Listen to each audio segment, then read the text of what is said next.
High, আমি প্রীতি। হলো আজ এই গণেশ ঠাকুরের মূর্তিটি পুরোটা কালার করা যাক। তোমরা তো পার্ট ওয়ানে দেখিয়েছিলে এতটা পর্যন্ত কালার করা। চলো আজকে যেটুকু বাকি আছে পুরোটা কালার করে নিই। প্রথমেই আমি গোল্ডেন কালার দিয়ে ওপরের মুকুটটা আর গয়নাগুলো কমপ্লিট করে নিলাম। শুধু গোল্ডেন কালারটা খুব একটা ভালো লাগছিল না, তাই গোল্ডেন কালারের সাথে একটু অরেঞ্জ কালার অ্যাড করেছিলাম।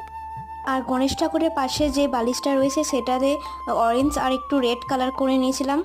গণেশ ঠাকুরের পেছনটা যেহেতু আগের দিন কালার করতে ভুলে গেছিলাম, তাই আজকে করে নিলাম।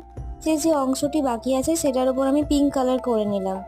পুরোটা কালার করার পর আমার একটা জিনিস মনে হচ্ছিল যে গণেশ ঠাকুরের ধুতিটা যদি অরেঞ্জ কালার করতাম তাহলে কিন্তু ভালো লাগতো বেশি। কিন্তু যেহেতু করে নিয়েছি আর তো কিছু করার নেই, চেঞ্জ করা যেত কিন্তু আমি করলাম না। তোমরা বলো পুরো মূর্তিটাকে আগে থেকে কেমন লাগছে। ভালো লাগলে আমার পাশে থেকেও চ্যানেলটাকে সাবস্ক্রাইব করে রাখো। ধন্যবাদ।